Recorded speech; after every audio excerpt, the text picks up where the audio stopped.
Bonjour, dans cette vidéo nous allons faire un pas supplémentaire dans la programmation sur Python.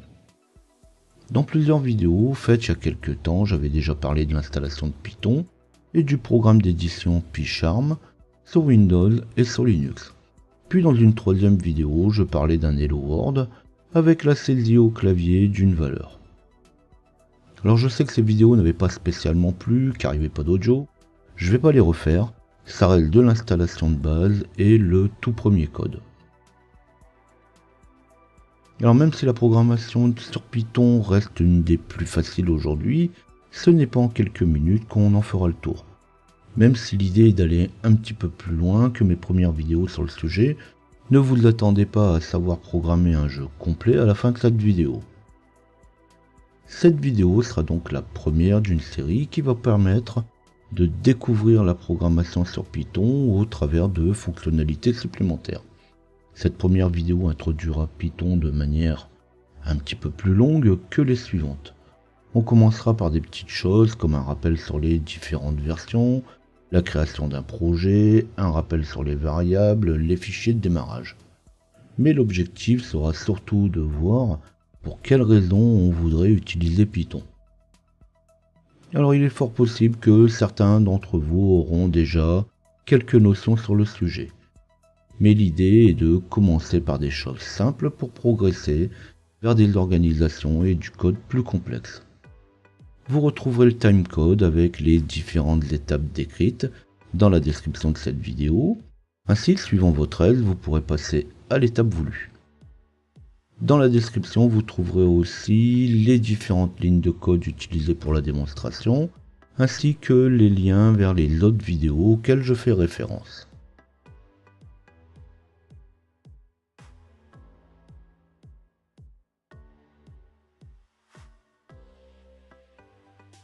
Avant de commencer et passer sur Python à proprement parler, il est nécessaire d'avoir un environnement de programmation. Ici, je n'utiliserai que Python 3, alors plus précisément Python 3.5, mais ça reste du Python 3. Donc, toutes les versions de Python 3 feront très bien l'affaire. Comme environnement de développement, je prendrai l'IDE PyCharm. Alors, on pourrait très bien prendre VI ou Vim, pourquoi pas tout autre éditeur de texte, car la programmation commence par du code, dit du code source, qui n'est rien d'autre que du texte qui sera compris par le système de programmation et qui se chargera de le transformer en code ou commande interprétable par le processeur et le système. Donc pour ma part, j'utilise PyCharm avec comme éditeur de texte intégré Vim. Alors pour l'installation de Python et PyCharm ou encore les premiers pas, comme la création du projet ou du premier fichier, je vous laisse regarder mes vidéos précédentes sur Windows ou Linux. Le système d'exploitation, c'est au choix de chacun, car le code Python est le même pour tous. Alors en parlant de vidéos précédentes, vous pouvez aussi jeter un œil rapide sur ma vidéo sur les scripts. Alors bien sûr, j'y parle de scripts, mais les bases de la programmation sont quand même les mêmes. Alors ça peut être aussi une bonne introduction au sujet, ça montrera en même temps que Python où tout langage de programmation suit une logique. Il n'y a pas que la syntaxe qui fait que l'on sait créer un programme, c'est aussi de quelle manière on va voir ce programme.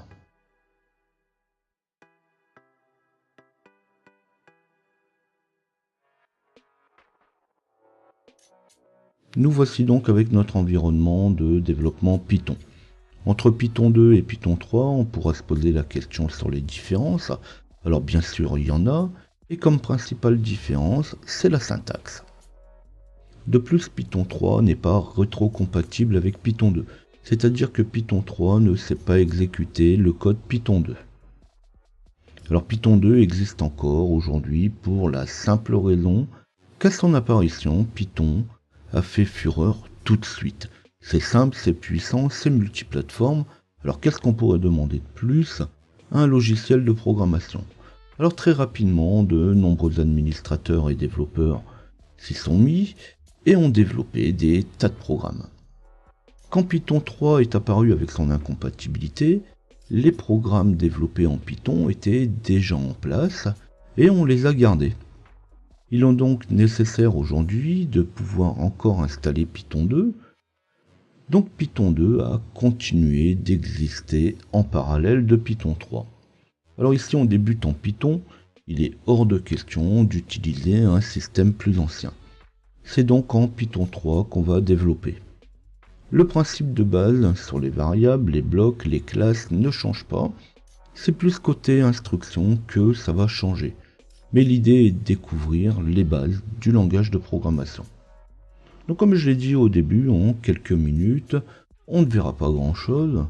Donc c'est en plusieurs fois que je ferai le tour. Alors assez parlé, je vais commencer par créer un nouveau projet. On jette un œil au passage sur le dossier de destination. Ça nous servira après quand on voudra distribuer le programme. Je reviens pas non plus sur la notion de projet. Ce projet, je vais l'appeler test, mais vous pouvez lui donner le nom que vous voulez. J'évite quand même de mettre des espaces ou autres caractères spéciaux dans son nom. Alors non pas que je puisse pas le faire, mais on va quand même éviter de compliquer tout de suite.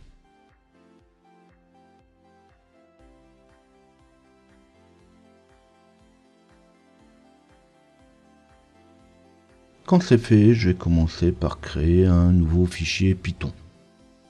Le premier fichier qu'on devrait créer devrait s'appeler main, pour rappeler que ça sera le fichier de démarrage ou le fichier principal. Pour être un fichier de démarrage, on verra plus tard, mais pas dans cette vidéo, qu'il y a une instruction à mettre dans le fichier pour lui dire qu'il doit être exécuté. Mais c'est pas le sujet d'aujourd'hui, mais surtout il faudra déjà avoir de bonnes notions de base avant de pouvoir en parler. Pour le coup, vous y mettez le nom que vous voulez. Je passe rapidement là-dessus, l'idée est de progresser et de passer à plus intéressant. Pour les infos de base, il suffit de voir mes vidéos précédentes.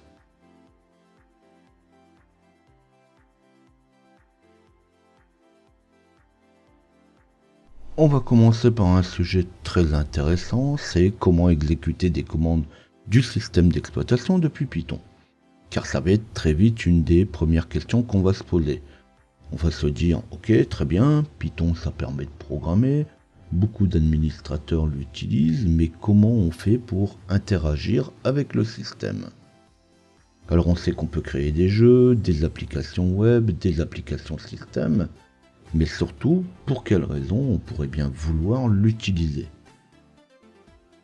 Alors on pourrait penser très vite à un programme qui pose des questions, comme donner un nom de dossier ou fichier ou toute autre action, et que le programme me crée ensuite les fichiers ou me permet de les manipuler. Alors pour celui qui connaît la programmation en script shell et qui sait à quoi ça ressemble, on va vite comprendre pourquoi se tourner plutôt vers Python que de rester à développer des scripts.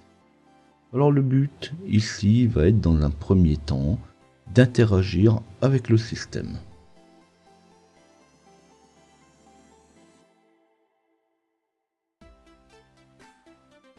Donc entre deux, j'ai créé mon projet, j'y ai ajouté un fichier, j'ai vérifié la version de Python. Si j'ai un doute sur le fonctionnement du système, on peut toujours essayer d'y lancer la commande print. Dans ce petit bout de code, il s'agit de communiquer avec le système d'exploitation. On va donc devoir importer une bibliothèque. Alors une bibliothèque, c'est une espèce d'extension qui va ramener des fonctions supplémentaires. Donc la bibliothèque que je vais devoir importer est une bibliothèque standard, c'est la bibliothèque OS. Alors toujours pareil, c'est un premier bout de code un peu plus poussé qu'un simple Hello World. Je rappelle donc au passage de ne pas oublier d'utiliser les commentaires pour se rappeler plus tard ce qu'on a voulu faire. Pour les commentaires, on utilise hashtag pour des commentaires courts, et pour des commentaires un petit peu plus longs, on utilisera slash avec 2 étoiles, le signe multiplié, et 2 étoiles slash pour la fin du commentaire. Donc avant de commencer à interagir avec le système, il faut importer la bibliothèque OS. Pour importer une bibliothèque, on utilise la commande import suivie du nom de la bibliothèque. Alors ici j'utilise un import simple de la bibliothèque. On pourrait très bien aussi importer uniquement une commande de la bibliothèque et voire même importer cette commande sous un autre nom. On parlerait alors d'alias. Je rentre pas trop là-dedans, il s'agit d'une initiation à la programmation, je reste donc très général, de même que je passe directement à la pratique.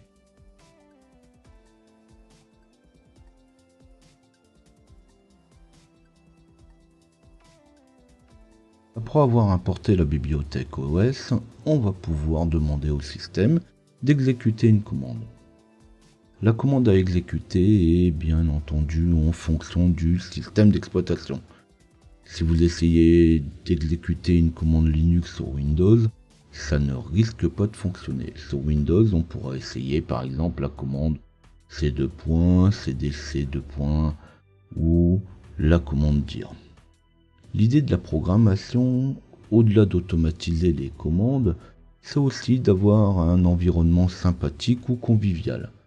Alors ça ne va prendre que quelques secondes d'ajouter comme ici un petit texte de présentation qui explique ce qu'on a fait.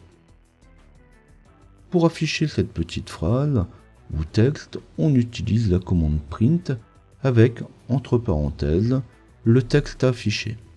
Dès lors qu'il s'agit de texte ou de chaîne de caractères, comme on pourra le lire dans tous les guides, le texte sera mis entre guillemets ou apostrophes. Guillemets ou apostrophes ont sensiblement le même rôle, sauf dans des cas particuliers où on veut par exemple un affichage strict. Alors ici c'est pas le cas. Si votre texte contient des apostrophes, on utilisera comme délimiteur des guillemets ou l'inverse. Alors pour les frimeurs, certains parlent de cote ou de cote-cote pour les guillemets.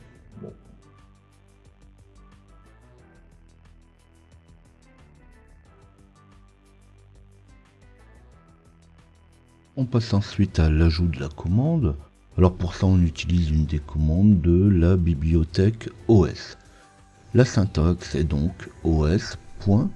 Pour dire qu'on utilise la bibliothèque OS, puis on donne derrière la fonction. Alors si on utilise un IDE comme PyCharm, c'est quand même plus facile.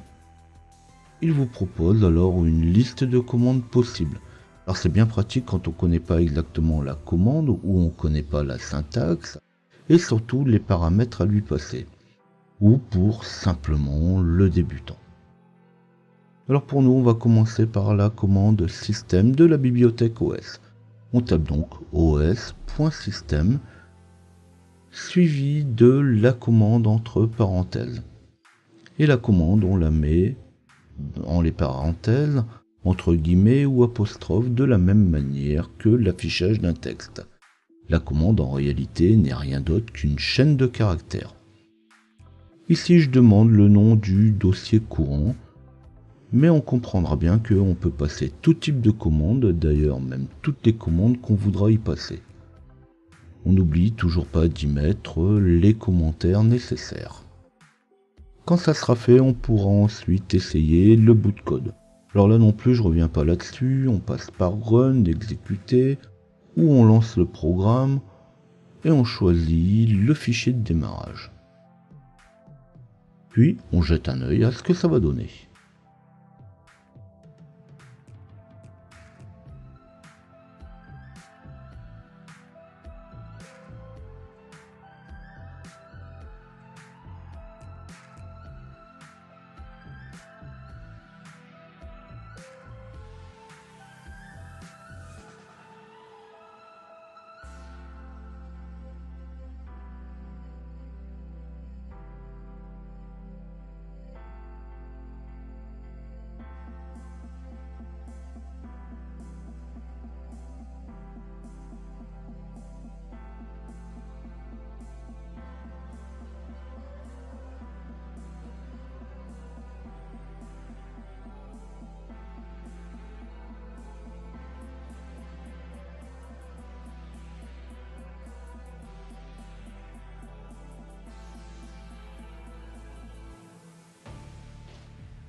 Alors cette fois, on va pouvoir continuer en proposant une interaction entre Python et le système.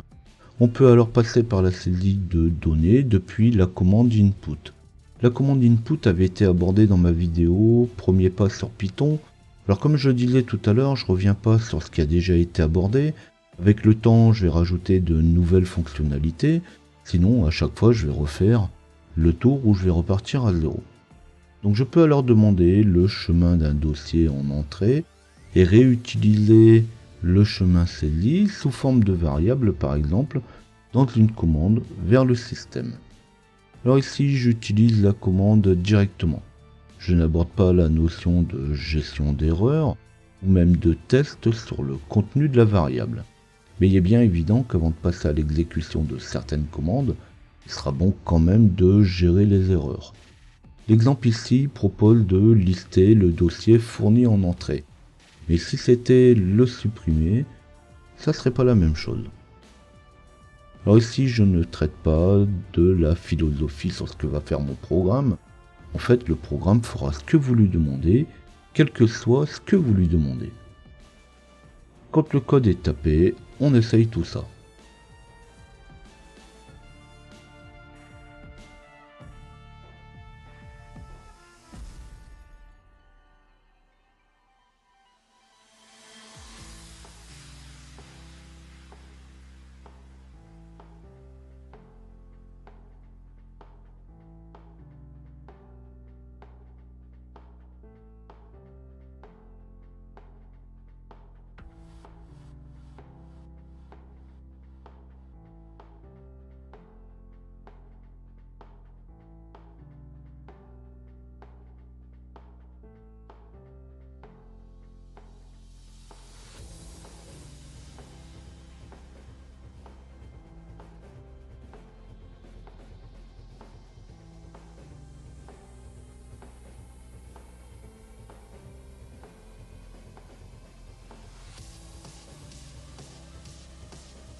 Maintenant, on sait que l'on peut demander à Python d'exécuter une commande sur le système. Donc on peut récupérer une donnée dans Python pour l'utiliser vers le système.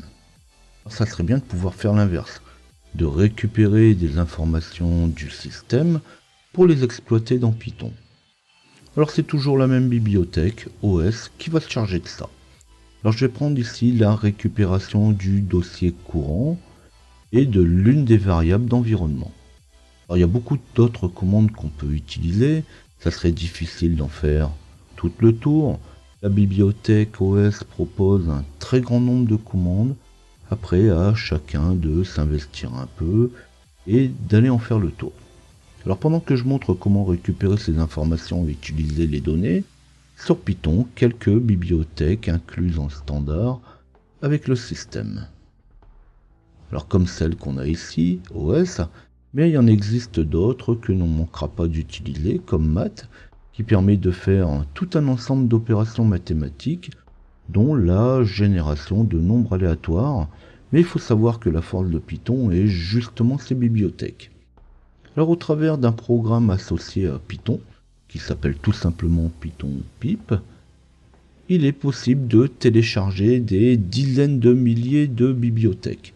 Alors dans une prochaine vidéo, alors quand on aura traité la manipulation des boucles, des tableaux, des fichiers, on verra comment lire et écrire des fichiers en CSV au travers d'une bibliothèque qu'on pourra télécharger. Bon, la bibliothèque CSV, c'est pas encore pour maintenant. Python, même en étant un des langages de programmation les plus simples, c'est quand même un gros morceau.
J'ai déjà montré dans une de mes vidéos précédentes sur Python, c'est dans celle sur l'introduction à Python qu'il est possible d'exécuter directement le programme qui vient d'être fait dans Python.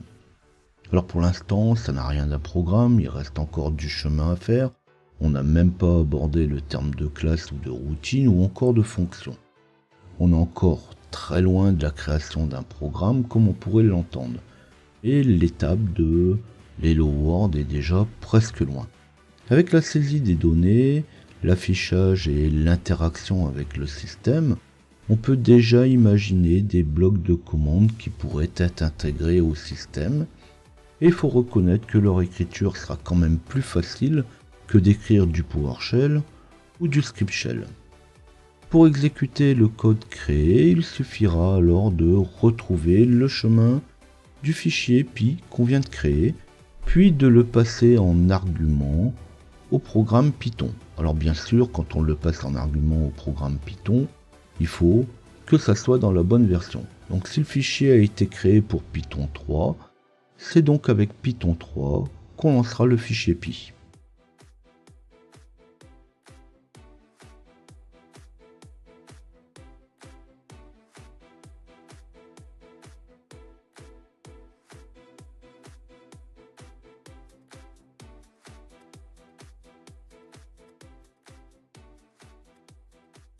L'introduction était un peu longue.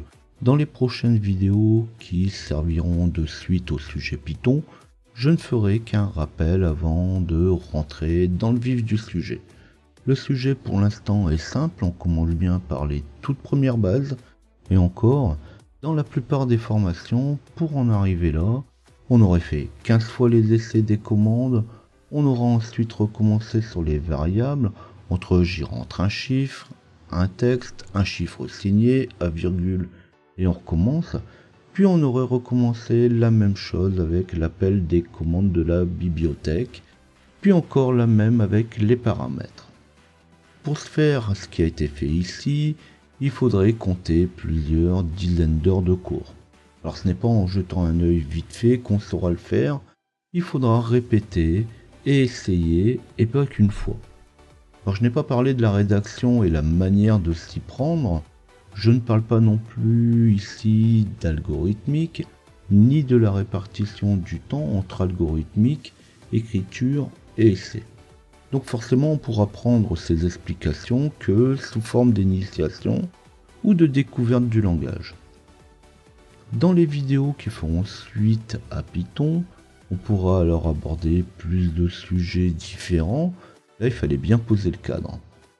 Alors pour découvrir l'ensemble de mes vidéos et aussi des centaines de documents, il vous suffit de flasher le QR code ou taper LJP Info dans Google.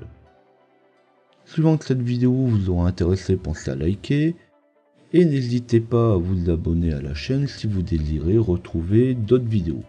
Alors encore une fois ici je parle de prochaines vidéos qui feront suite à Python. Alors l'idée n'est pas de faire 10 vidéos à la suite des autres et ne traitant que de Python. Comme je viens de le dire, le sujet programmation et Python en particulier est un sujet à part entière. On pourrait très bien y consacrer uniquement une chaîne.